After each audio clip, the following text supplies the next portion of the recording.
Welcome to the Sober Boozers Club podcast, a place where we can talk openly and honestly about addiction, sobriety, and strangely enough, beer. I'm Ben, I'm an alcoholic, and for the last 2 years I've been sampling some of the finest alcohol-free beers the world has to offer.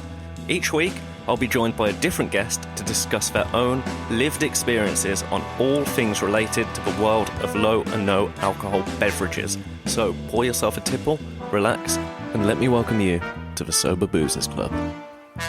In today's episode, I talked to Shell Regini, who is the leader of We Recover Loudly.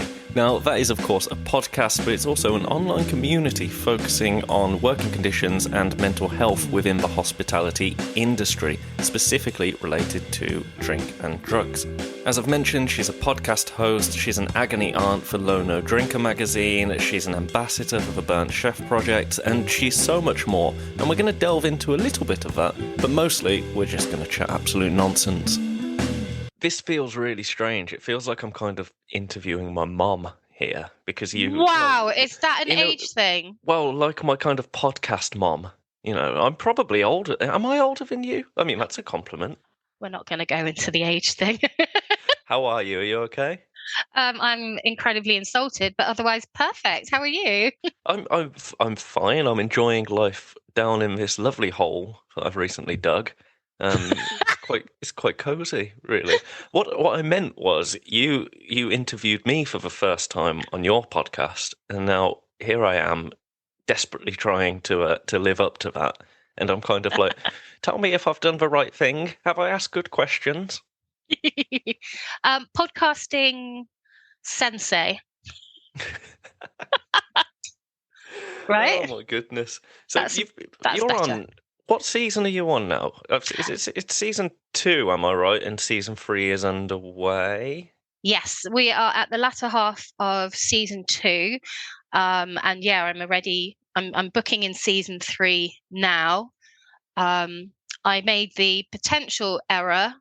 We'll see if it was an error of doing a load of recordings in a big block last summer, or at the end of last summer, but I'm still releasing the ones that I've recorded back then because I recorded so many. I recorded like 30. Wow, that's that's pretty good. I mean, when I went into this, I was like, oh yeah, it'll be great. It's just having a chat for 40 to 50 minutes every other day, and then you realise that you've got to plan the questions, knowing full well that I have absolutely nothing in front of me currently, and we're just winging it. But it's talking to people is tough. Mm-hmm. Talking to people is tough. Being nice is quite hard. Yeah. I think that especially now that a lot of us remote work, I've forgotten social skills. Yeah. I don't really know how to dress anymore for kind of the world. Footwear. I went out wearing socks and sandals, not in an ironic way, because they weren't Birkenstocks earlier.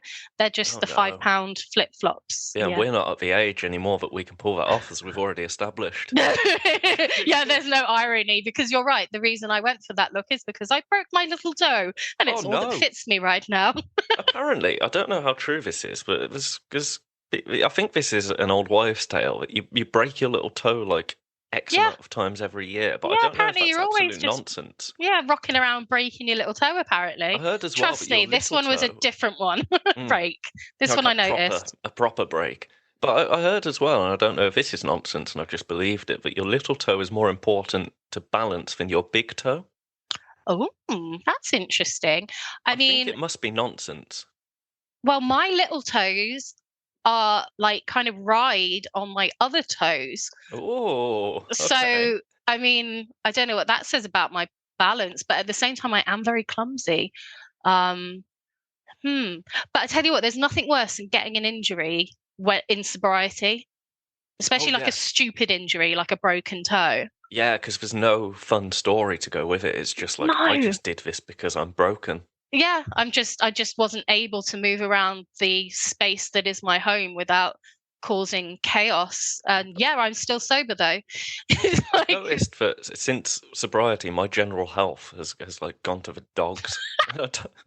That's not a very good sign, is it? I think I'm just more aware of it. Whereas before, I'd feel terrible and be like, "Oh, it's probably just a hangover. Let's have a drink, and that'll sort it out." And then you feel like great. Well, I mean, Yeah, you feel do. great. Do you But know what? since giving up booze, I'm just every little ailment. I'm like, I'm very unwell. Something's really wrong. We exist at this equilibrium of peace and calm, of which our mental health, like mentally, spiritually, physically, we've never experienced. Because let's be clear, most people who are addicts and alcoholics probably had quite turbulent times growing up, when work, relationship. So we're used to, even without the alcohol, a life full of like these peaks and troughs, or troughs and more troughs and Yep. further troughs, back down to that hole where you currently are. But there becomes this like magical thing around, like, I'm coming up to 3 years, where suddenly life becomes very equal, and anything that kind of permeates that very fine line, it totally throws you. The other day, I forgot that I don't drink caffeine. I'm not a massive caffeine drinker because it doesn't really do anything for me because of having ADHD. And it's also not very good for inflammation. So it's not really something I drink because of having fibro. And I had 3 coffees because I don't know who I thought I was, like, I don't know, Led Zeppelin? Who the fuck knows who I thought I was? I full on thought I was having a panic attack. I had to go to the toilet and try and make myself sick, like when you used to when you had a hangover. That's outrageous. I know. And then I ended up just doing some deep breaths for about an hour and drinking pints of water. Like, that's how much we now get affected by things, which is ridiculous, but also kind of cool. Yeah, like you speaking about the caffeine thing, it actually kind of ties into. So the last time we spoke was just before I started my podcast, and it was kind of a little, let's talk about podcasts. How do you do it? How do you record, etc., etc. And I had my third coffee of the day during that chat, and I was aware as we were getting to the end of it that my heart was racing, and I was like, you're on a Zoom call, Ben. Like, just be chill, be chill.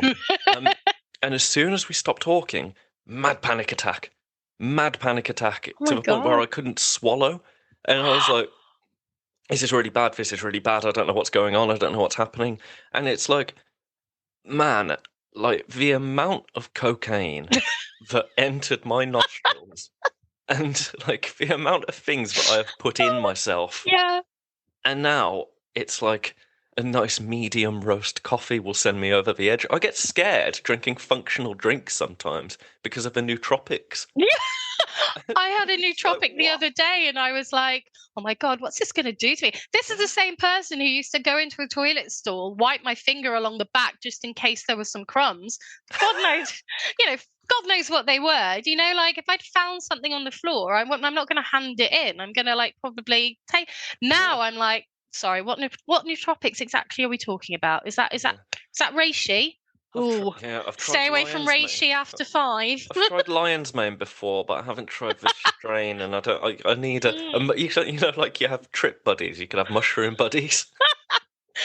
It's ridiculous. No, it's exactly the same, and it's both a privilege to be so acutely aware of that sense of calm and clarity, because it's precious. It's so precious. And I can remember my first day, my day one, and I did 12 steps at the time, and the girl who sponsored me saying, what do you want, type thing. And I said, I just want some peace. I just want some peace. My head is a gazillion miles an hour, which it still is, but I just wanted peace and quiet. That's all I wanted. And to feel that. And so now that I've achieved that, we do protect it preciously. And I think that's kind of cool, but it is at the same time absolutely hilarious. Like listening to addicts kind of like, I'll have a decaf almond frappuccino, no sugar because I don't want the high, with an extra shot of reishi. It's wild, isn't it? Like I wonder how this happened. There's got to be a link somewhere. There's got to be a reason that this happens. Maybe we're just hyper aware of everything. I think we are, and I think there really is something about the fact that I don't think, and this is where there's a bit of a narrative around being, and I say this understanding completely how being an addict is horrendous, but there's a luckiness to being an addict, or there's a, when we often hear in the rooms, I'm a grateful alcoholic. I'm really grateful, and the reason for that is because when you go through something so horrendous, and you get to the other side, however, not just on your own, you get to it like kind of via a community and via a collective, almost like a collective response to the thing that you're going through, which is very much what it's like in, not just in 12 steps, any kind of recovery program. I think that you do get to experience life in a way that other people don't. Yeah. And I do think that makes you appreciate it at a level that other people potentially never will, because until you've felt the devastating lows that life can hold, all of your own creation normally,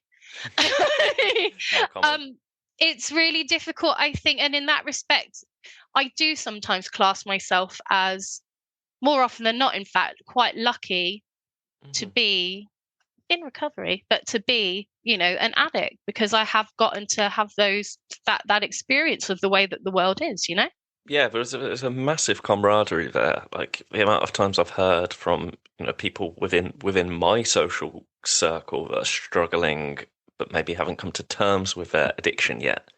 How, nobody will understand other than in this situation, me, because I've been through it. And it's true, nobody understands the process of addiction like an addict. And when you have got through it and you're at the kind of level where you feel like you're in sobriety for now, because, it's always for now. But when you've got through that and you can relate to those stories and to those people, it's a beautiful place. And to understand that that struggle, I think, is a real gift. 100%. It allows you to connect with people in a way that weirdly enough, I think we've always wanted to be able to connect. One of the things that's a very common thread with people who are addicts, alcoholics, whatever you want to say, is that we lack that community and connection. We don't know how to relate to people. There's, the increasing statistics of correlation between neurodivergent people and addicts is a massive indicator of that. And we just spend most of our lives, and again, I do know that I'm speaking for a whole community here, but effectively, we spend our whole lives feeling disconnected, alone, isolated, incapable of conversation. Suddenly, we're able to do so with people, not just kind of like at face value, but we can really, really sit with people and ourselves. We get taught how to sit with ourselves. We sit in discomfort more, I think, than anyone else, because again, that's what we learn to do. We don't hide it with, a chocolate bar, a bottle of wine, a cigarette, chocolate maybe. So I think that the whole process of recovery is such a fascinating thing if you even look at it from an outsider's point of view, because it really isn't about putting down the substances. It's about the whole growth and everything else. And I do think that we do become better humans overall in a way. Yeah, massively. It's the way that I always looked at it when I was in active addiction was that, alcohol, which was what my issue was, it wasn't the cause of all of my problems, but alcohol was the lubricant that allowed those problems to become everybody else's problem. So without booze, I wouldn't have maybe, for example, I feel sad because me and my ex have split up. I feel sad because I'm feeling insecure. I feel sad because I feel emasculated. And those are things that you can kind of process and sort of say, okay, you're being a silly boy now. But with alcohol, it becomes, well, I'm going to have a tantrum. And that's just, it's a never-ending process until you decide to break it. Which, it's 2.5 years, I think. Yeah, it will be in June for me. And it's still, I'm still having to work through those processes. If ever I'm feeling a little bit triggered or a little bit upset, the impulse to light a fire and watch my house burn down is still there. But now that voice is a lot quieter than it was. Yeah, and it's replaced by a slightly different voice as well. And I think one of the privileges in losing everything, and that's whether it's, that's material as well as other things, because there's no such thing as the same recovery story, the same rock bottom, the same journey to wherever. Like, again, that's why it's also quite beautiful. But I think that there's something about being in whatever your version of losing everything as well that allows you to have that appreciation for what you've got, and again creates this different voice that goes, is it worth it? Mm-hmm. A big part of 12 steps is making amends for the things that you've done wrong, and being the type of person that doesn't hold grudges, and you don't kind of hold resentments, because when you live like that, when you live in that nasty state where you constantly think others are out to get you, and that it's all that, it's not a nice way to live. And that's often a reason that people might go, oh, screw this, I'm going to light my world on fire. And again, now I've got this voice that goes, is it worth it? Do you want to have to? Because if you're gonna go down that rabbit hole, you're then gonna have to. Yeah, you're gonna have to apologise, and you're gonna have to do all the. And I love that, because then I kind of go, nah, it's not worth it. Yeah, like, nah, that's ridiculous. This is a minor inconvenience at best. Yeah, whereas before you'd be like, fuck yeah, it's worth it. Bring the popcorn. Let's do this. Yeah, don't back down, double down. The amount of, like, if I really sit and think about the amount of times that I kicked off about things that are just so unimportant, it's like, oh dear. Oh dear, oh dear. And you know what? You don't even realize how much you did it. It's more, I've noticed reactions of others. So when other people say something and they do it in this really kind of reserved, so shout, should we do this instead? And they kind of tiptoe around things, and you're here and you're like, why are they asking me in such a bizarre way? Yeah, it's like, this is a silly thing to be worried about. I know, but clearly it's come from something. These are learned behaviours from other people who are tiptoeing around us. But I think a lot of people genuinely live like it. Like, I've noticed with my girlfriend, she was never with me when I was an addict. She knew me loosely when I was an addict, but not, we were just kind of like, hello. Sort of she was like, get away from that guy. Well, the first time we ever met, she used to work with me, and that's how we kind of met. I say with me, she worked for the same company, but we didn't work together. And I bumped into her in the kitchen one day. Yeah, this is like the start of a Friends episode. And I'll never forget this conversation. She'd only just started, and I walked into the kitchen to make my coffee, and she was like, "Oh, hiya, morning, you okay?" And I was like, "No, I'm fucking hungover." And her response, literally, she turned to me and went, "But it's a Tuesday." It was just, and that was the start of it. And I was still wearing the clothes from the night before. I had bright pink hair at the time. Nice. And my response, apparently my response was just, yeah, it's industry night on Mondays. And that was it. Oh my God. I wasn't even in the industry, man. Like, I played in a local band. Yeah, which industry exactly? Yeah, innit? Like, but it's like I wasn't in hospitality, but I surrounded myself with people at work because I could drink, my drinks on the weekend, and then on Sundays and Mondays, I could go to industry night and get on it again. And it's brilliant. But yeah, just that response, like, oh, it's a Tuesday. It's like, oh God. But going back to the point, sometimes she'll be doing something, like she'll be going to see friends, or she'll be, doing whatever. And she'll look at me and be like, but that's okay, isn't it? I'm doing this. And it's like, yes, you ridiculous human. What a silly question. But that comes from her past experiences of people being like, no, because you can't go and drink because drink equals bad. Yeah. And it's like, I think we all have this inherent thought that, bad things can happen when people are drunk. Yeah.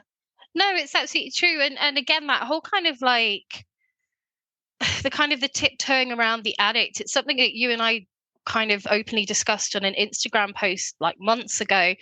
And I do understand why family members and friends tiptoe around us. I think, it's because of care and stuff like that. But I do think that there is value in kind of allowing people to say things like, who are in active recovery, to say, oh, I really fancy a drink, I could really have a drink. Today is a day that I could just have a drink. Now we say that, and understandably, alarms go off everywhere. It's like, get this girl in lockdown. Like the shutters come down the windows and things like that.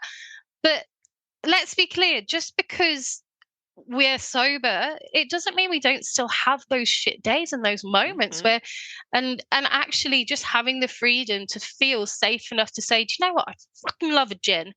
Yeah. I'm not going to have one. Yes. I think that's kind of important, because it almost kind of like, otherwise because I don't know, me anyway, I do get those feelings all the time. Now, not all the time, but I do get those feelings when I've had a bad day, of course I do. Or the sun's out, oh yes, I want an Aperol. Aperol spritz, please. There are some elite drinks, like you've got your airport beer, that's an elite beer. Yeah, I never did airport beer. I don't understand that, but I know I'm alone in that. You live, give it a go just once. Ben said it was okay. Oh my goodness! But I completely agree. There are certain drinking occasions that are amazing, and although you can still have them with alcohol-free alternatives, the fact is they're just not as good, and that's okay, man. Like It's got to be like nothing beats a 2-pint buzz. Nothing beats it. It's amazing. Yeah. But for me, I can't do that. And that's fine. Because I just can't. No, and it's okay. Better than being able to sing, an amazing opera piece, but I can't do that. So I'm not going to try. I'm just not going to try because I'd be embarrassed, and everyone would shout at me because I can't speak Italian.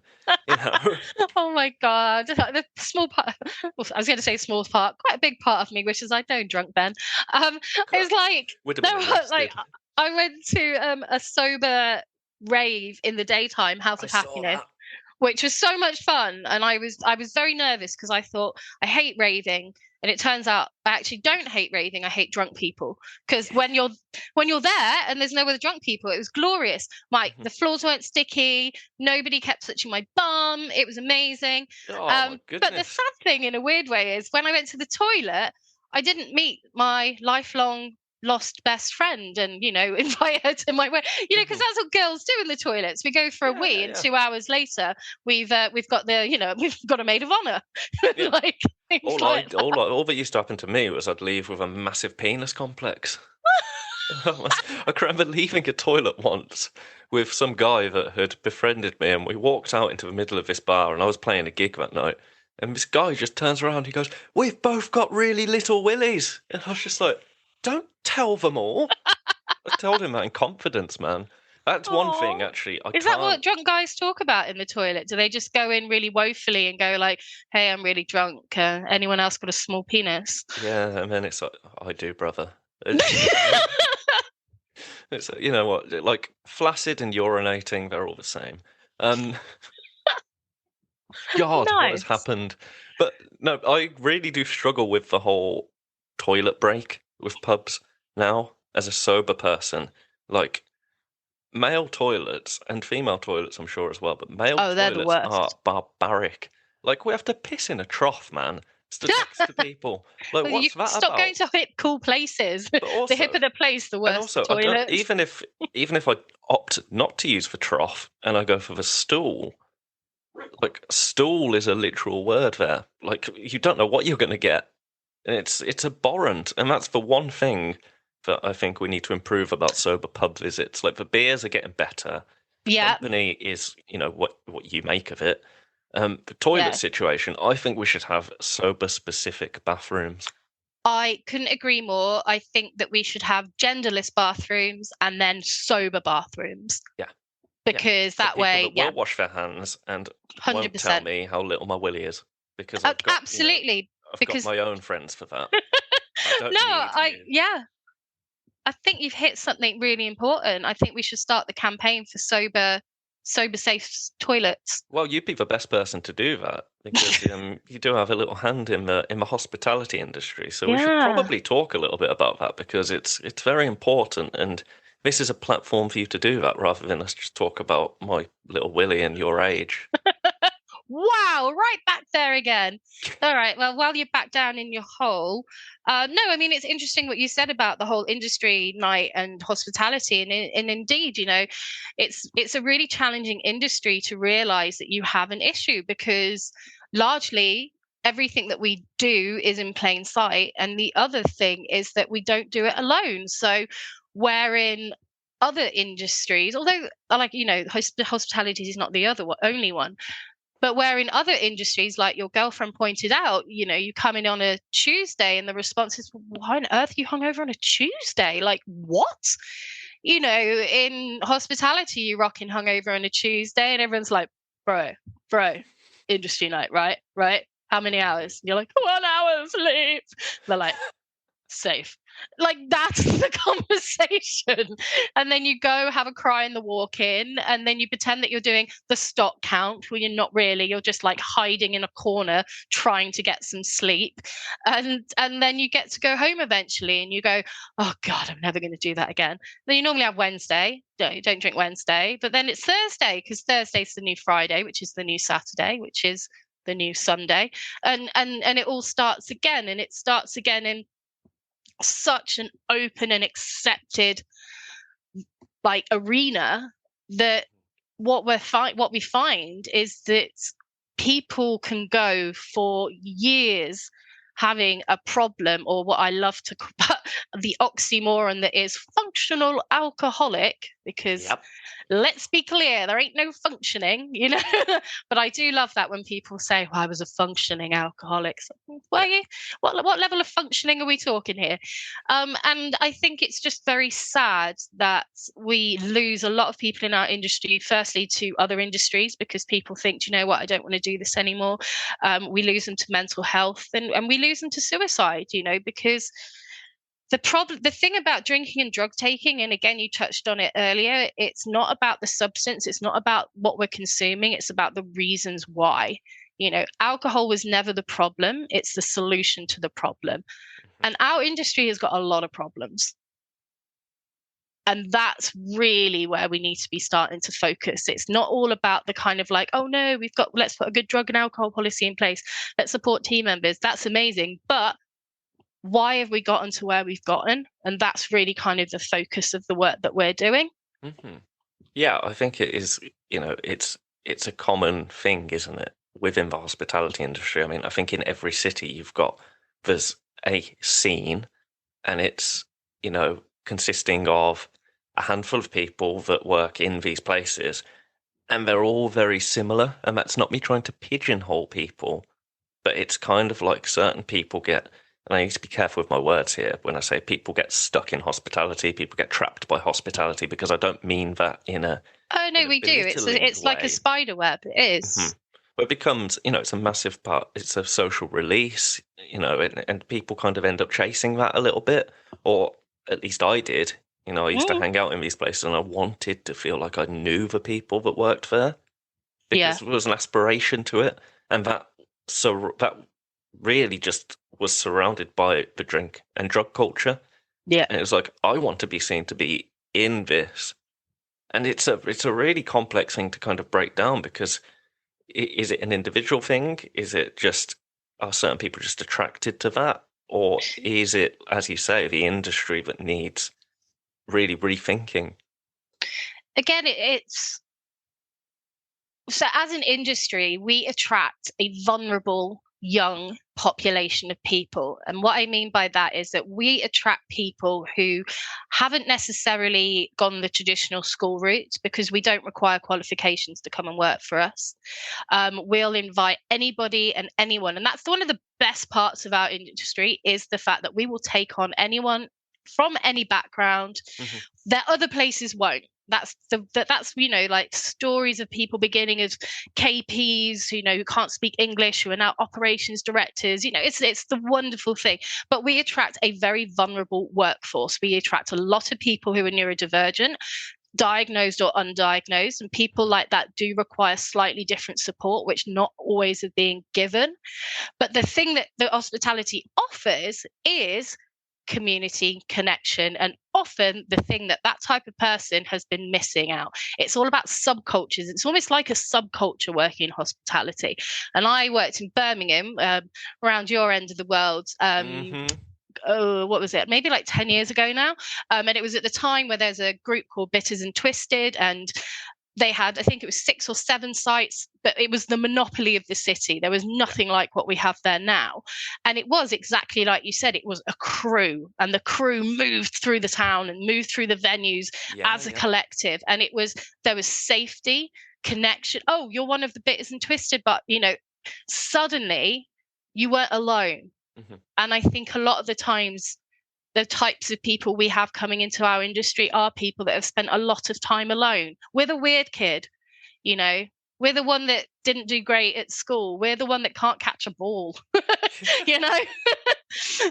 We're the one who used to go to school with different laces in our shoes and things like that. We're the one who likes alternate rock. I feel so heard. I know, right? And that's what we and as just human beings, as creatures, community and connection is what we desperately seek, because without that, we don't thrive. We're not built to thrive without that. So you've got a vulnerable kind of vulnerable group of people coming in. You give them all of the things that they've been searching for. And then underneath that, there is this magical insidiousness liquid called alcohol, which does, let's be clear, make everything a little bit more fun. Yeah. Until it doesn't, and let's not, it's great fun. Woo! But you just never know. I put a post up a few days ago. This thing about addiction that people seem to think is that, you get to age 30 and you get an owl through the window with a letter going, woo, you got to 30 and you're not an addict. You passed. It doesn't. No, it doesn't can creep care. up on anyone. Exactly. If you're vulnerable, you're vulnerable. Or if it gets you, it gets you. I mean, there are some people in, I can talk for the music scene, which is very similar to the hospitality of scene, and usually actually quite intertwined. But in the local music scene, there are people that I could pick out, who I know of, that I could quite confidently say they are addicts. There's other people that if you saw them on a night out, you'd be forgiven for thinking they're an addict, but actually they're sound. They just enjoy their drinks when they enjoy their drinks. And it's kind of like, okay, I don't want to say immune, but it's like, you've not got the bug. Yeah. And those people, this industry it's fine.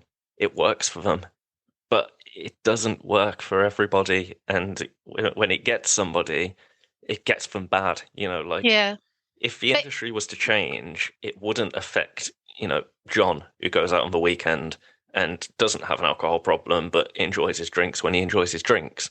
It would affect, someone like myself in a positive way if the industry was to change. Yeah, exactly. And the sad thing as well is that John, who just goes out on the weekend and has a couple of beers and goes home, will feel completely disconnected from the entire community that is within that hospitality space, the music industry space. Because John, it turns out, never gets invited anywhere, never doesn't make real friends. John goes home, pops his little microwave meal in, watches some Rick and Morty and goes to bed, while everyone else is out connecting, bonding, because there's so much again, when you've got this vulnerable group of people, there's a lot of trauma bonding and there's a lot of trauma dumping, and again, that binds you closer. So you add alcohol, traumas of either life or just even the evening. John's at home getting his 10 hours or whatever, comes back in, and John won't carry on working there because, again, there's an exclusion and there's a feeling of, we all know what it's like when you miss that night's service where shit went off and the whole next day everyone's like, oh, God, and remember so-and-so. And you're like, oh, fuck's sake, I can't believe I had a day off. They're like, oh, yeah, you should have been there. You're like, oh, okay. And you couldn't feel more left out and more annoyed. Instead of coming in from a day off and feeling like refreshed, you're like, God damn me and my days off. Why can't I not? So again, it's almost like the industry doesn't allow for characters like John to thrive and to feel, because I think it's actually quite lonely. Yeah, see that when you were describing that, John's scenario, bless him, um, I felt really hurt then because for me, again, I'm tying this into the music industry, but my ex was within the hospitality and scene in Birmingham and was very much one of those people. But for me, I kind of live just south of Birmingham, so for me to get into Birmingham, it would be, train ride or a drive or get an Uber. Um, and I never really felt a part of it. I knew of everybody, but I was never like good mates with them. So I was on the outside, really trying to get in because I felt like that would be my next step to a better life. Mm, Um, and then when I started to kind of infiltrate a little bit, that's a strange word to use, but we'll roll with it. Um, that's when I was like, oh, this is great. All of these new social events have opened up yeah. to me. But actually, it was just more drinking opportunities. And then, the rest is history, as they say. And the sad thing is what did you have to do to infiltrate? Be the person that Hmm. sometimes was the one that had the drugs, be the person that sometimes was there getting the shots in. So, Yeah. oh, hang on, they're cool. Okay. And Yeah, look, the I'm cool, man. currency, exactly, the Hmm. currency for that connection and that community is drugs and alcohol, Yeah. you know? And so again, it's just this self-fulfilling thing. And I think it's interesting that people are saying, there's all this chat about Gen Z and, Gen Z not drinking and it's not going to be a thing and da da da. I think it'll be really interesting to see what comes of that because I think that there is a lot more isolation now for Hmm. people, Gen Z. I think they're far more used to being John. Yeah. And I don't think that's a good thing because, we've got people that they were locked down for, what, like Yeah, yeah, for a, sure. a quarter, a fifth of their life Mm-hmm. so far. And so we've kind of got these different types of personalities coming through. And I think what we'll find instead is this whole narrative about Gen Z not drinking is that we'll probably find a lot more secret drinking Hmm. Hmm. and stuff like that. So even there, it's going to be quite interesting that, they seem to think our kind of the currency or the initiation to these groupings is changing. But is it really? Or are we actually just going to have Yeah, people at that's work all interesting. going home? Clock's finished. We've all done the clean down. We've all had a Coca-Cola, and now 10 Johns go home. But Yeah. instead of watching Rick and Morty with their microwave meal, it's 10 bottles of wine, it's 10 bags of Coke. Because what we Yeah. haven't changed is the problem Hmm. and the Hmm. reasons for the drinking. you know and it's almost like the industry could almost feel like they can whitewash or get rid of their responsibility because thank god Gen Z has decided not to drink so we don't have to change. Yeah, yeah. Do you know what I That's mean? interesting. That is interesting. Um, what do you think? I mean, this is a massive question, but what do you think needs to happen, or what are the first steps, or what would you like to see happen? In hospitality, Yes. the thing that needs to happen is it's a top down change, and Mm. that's the biggest challenge. It's not the kids coming in, it's not the youths that need to change their change their attitude and change anything that they're doing. It's Mhm. the top level. And the challenging thing is, and I can't remember the statistic, there is a statistic about the higher up in management you get and the correlation between the higher in management and the more rates of addiction.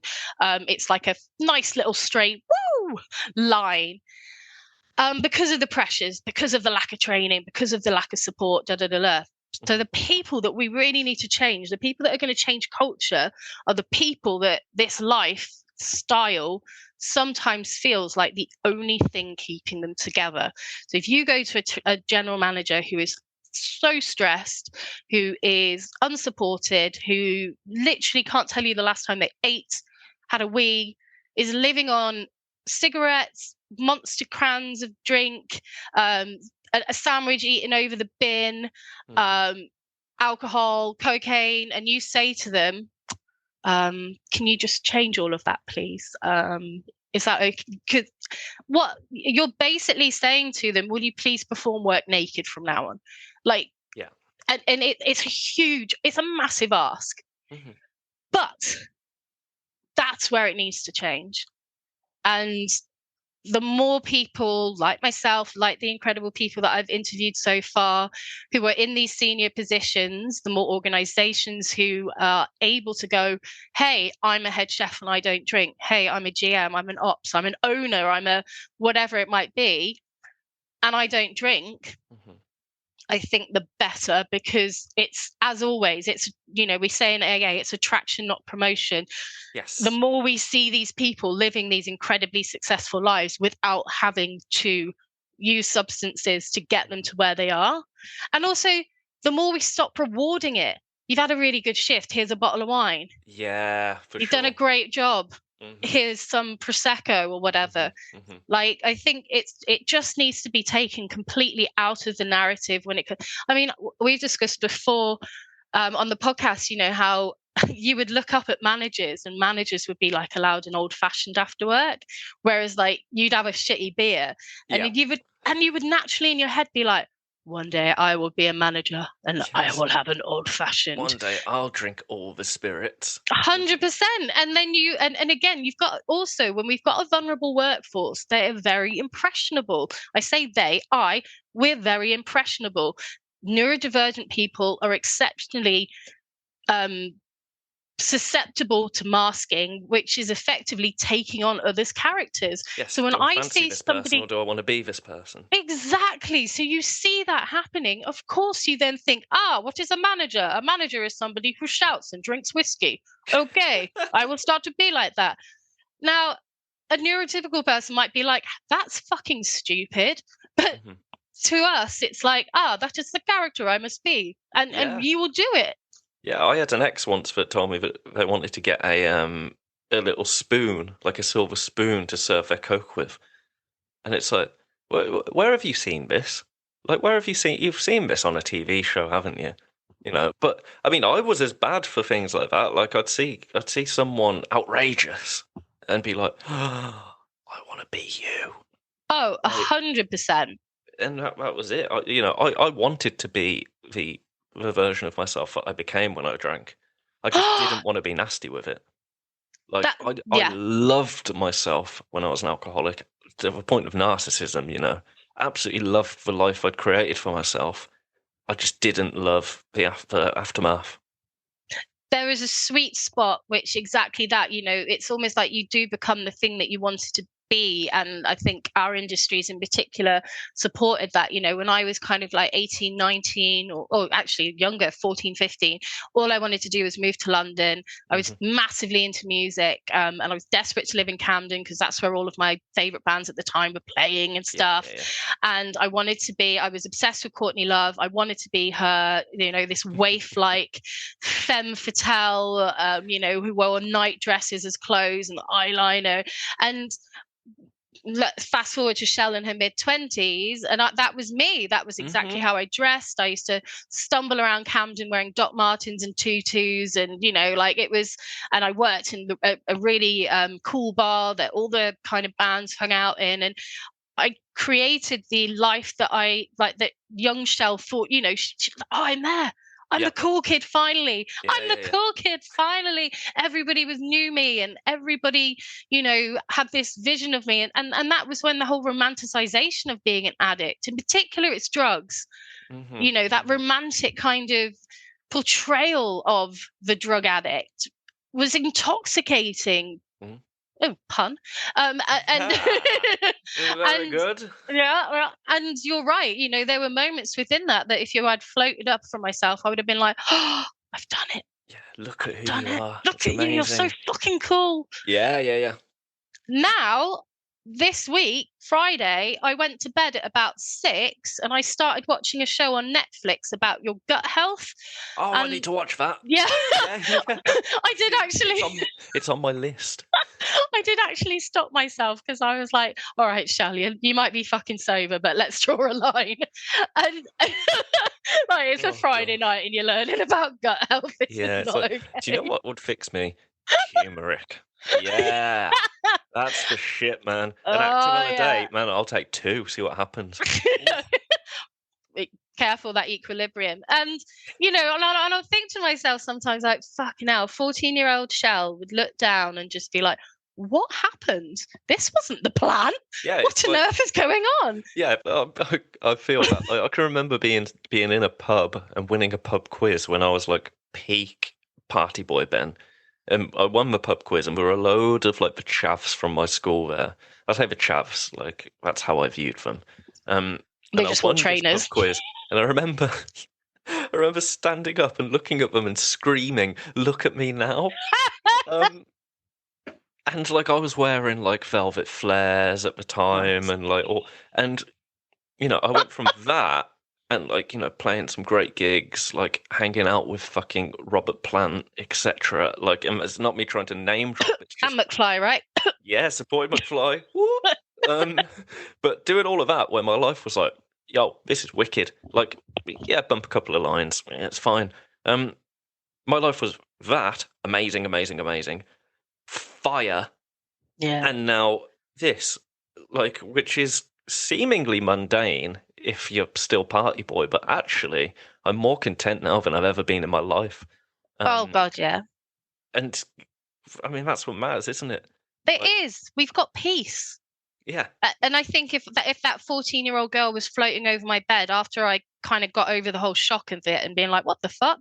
I would say to her, yeah, this might look banal, boring, and you might be disappointed in me right now because, this wasn't the plan. But do you know what you have got for the first time? You've got real friends.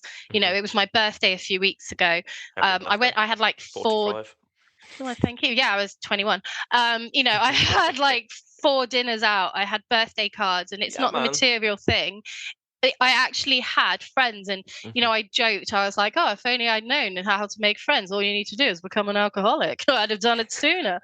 And I've got inner peace. And when somebody rings me on the phone now, I don't hide. I go, "Oh, someone wants to talk to me." Like I don't have fear around being in front of my parents because I know I haven't lied about anything. Yeah. And that's taken time. Trust me, I still get that kind of like, oh yeah, I get the trigger response where it's like, oh, have I done something wrong? 100%. But it's better than it was, and that's great. And my favorite thing about sobriety probably has to be that when I put my head on the pillow, I know, hand on heart, that I have done my damnedest to have a good, honest day. Now that doesn't mean that I've eaten 5 vegetables, because that doesn't mean I've had my turmeric. Well, not yet. Not yet. But it does mean that I spent that whole day being honest, being approachable, being present, and making the best decision right there in that moment for me and for, the people that surround me. And if that isn't what we should all be aiming for at the end of every day, then I don't know what is.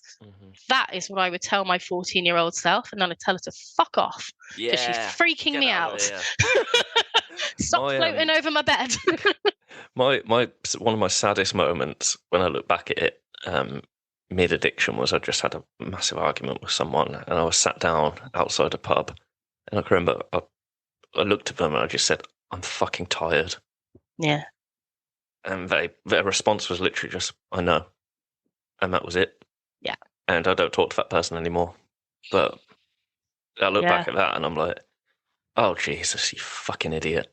Like, but I'm glad it all happened, because if I had successfully moderated drinking during my last bout with alcoholism, because mine kind of was like, oh, I drink a lot, I drink a lot, I drink a lot. Oh no, I'm a little bit better. Fuck. I drink a lot, I drink a lot, I drink a lot. And it was like, it would keep going. It was like a roller coaster. Oh God, yeah, exactly the same. Without my sobriety, I wouldn't have anything that I have right now. Yeah. 100%. I just wouldn't. So I'm so we both grateful. could have had another 15 years of mediocre life with meaningless connections, with mediocre bank balances, although mine is actually lower than ever. But with completely inauthentic relationships and connections with anybody around us, with fear in our hearts. But do you know what? We would never have gotten. And again, I think there's an episode that I did right at the beginning of my podcast called "Do You Have to Be an Alcoholic to Stop Drinking?" And it's like, exactly that. At what point do you decide that you're sick and tired of how your life is running? You don't have to wait for everything to be on fire. I wish personally I had stopped years before, because you're right. If it hadn't have gotten as bad, I would have just continued being a hospitality drinker which which is a 7-day-a-week drinker without anybody really raising an eyebrow. And it means that I would have missed out on the most incredible I think I'll be 1,000 days sober in a couple of weeks' That's time. a good number, I know, isn't it? right? Oh yeah. You know? Might have to get that tattooed back on my lower back or something. Classy, right? And the things that I've experienced, I've been on holidays. I've never ever been on a holiday with just like my gal pals. I've done a couple of gal pal holidays. I've never done that before. I've never had the finances, the time, or the friends. I've been on family holidays and I've been able to be present, and I've learnt boundaries. I've managed to take myself away from situations that aren't to do with me. And, it's stuff like that. Like I can most of the time look after myself at a pretty decent level. I've got a sausage dog that I haven't killed, I've got plants. No. I've got a fucking plant. Yeah, you've got a plant in the hospital right now, but I can see the rest of them. It's shit like that, Yeah. I had a honest heart-to-heart chat with a Tory councillor that came knocking on my door a couple of days ago. And it wasn't just like a fuck off.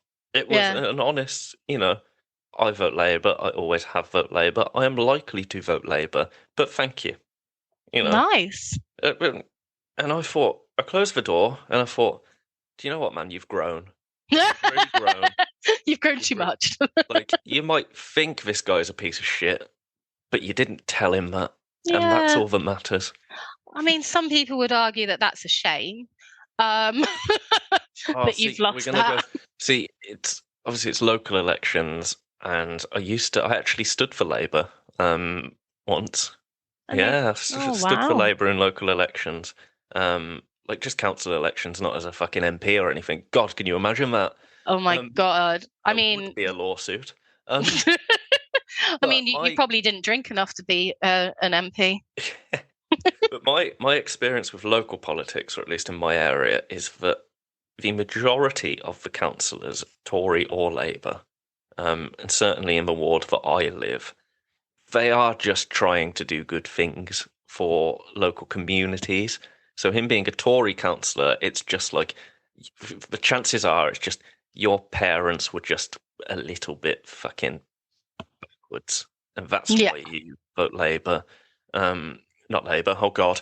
Don't quote me on that. That's why you decided to stand for the Tories.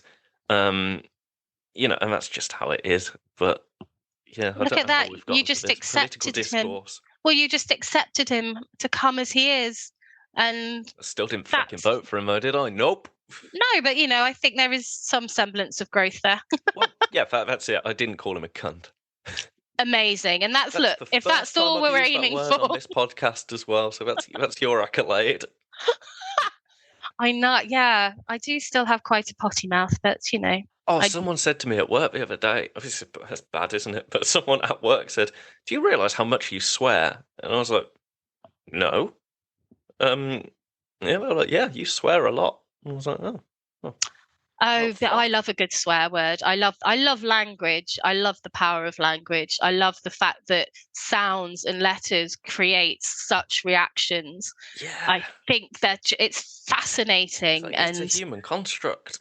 How are you so triggered by this? 100%. And it's like, this country now, everyone's all woke. No, it is. I think it's absolutely fact. And actually, another great thing about being in sobriety is that you get shit like your vocab back. It's amazing. You can actually get your brain back. Yeah. Like, that was a big surprise. I didn't realize how low functioning my brain was. Yeah. And going bright red when you're confronted with anything. What's that about? Like, at work, when you're sat there and someone's like, right, I need to talk to you about something. And when I was a drinker, I could feel my ears burning. Yeah. And now it's just like, okay, what should we talk about? I mean, I still get the shits. It depends on when it's that classic, like, Monday, let's have a chat on Wednesday. I great. Don't like that. Yeah, wonderful. I don't like that great. At all. Just to confirm, I will be now having a mental breakdown for 48 hours. Yeah. Eating my body weight in quavers and probably not showering because I am in trauma response. But sure, Steve, I'll see you Wednesday. Oh, God. Yeah, this is the side of sobriety that nobody talks about. Well, that's it, because you can't then numb it out. You have to sit in the dirty stickiness that is waiting for Steve to say what the fuck he wants from you. But do you know what? Stickiness of sobriety. That's an Yeah. episode title, isn't it? But again, I don't know about you, but like sometimes, like I live by the sea. I sat on the sand the other day, and I experienced happiness. And it's like we can name these emotions now. I was like, wow, this is what happy feels like. This is what fear feels like. This is what anger feels like. And it's literally, they say that when you stop drinking, you kind of go to the age that you were when you started drinking, type thing, which is really interesting. And it is kind of, you relearn emotions that you've spent your entire life pushing down. And it's quite overwhelming at times, but at the same time, it's kind of, you're almost grateful for it. You're like, I feel anxious. Why do I feel anxious? Oh, this is why. And being able to kind of like pull apart those emotions instead of going, I feel something quick, Yeah, it's a privilege. It is a privilege. It is a privilege, and I'm very pleased that you've been able to get to where you are, because 3 years it's 1,000 days. Yeah, I'll be 3 years in September, so I should probably stop saying I'm 3 years because it's still quite a way away. Well, who knows when this episode's coming out? Right? That is true. Might be 4 years by the time I've edited it. Well, I was going to say, the penis talk and the toilet talk and the, dropping the C-bomb. Well, talking about Tories. If it's anything like my timeline, it will be out in November 2025. Yeah, I cannot believe Rishi Sunak won that election. Shell, thank you so much for coming to talk to me and for completing the journey that is, teacher to student to teacher, or whatever it is. There's an analogy there, I can't remember what it was, but I was on your podcast, now you've been on mine, the circle is complete. The master has become the mastee, something like that. Yeah, I don't know. Oh, well, maybe. The master has become the masturbator. Oh, always. Heck.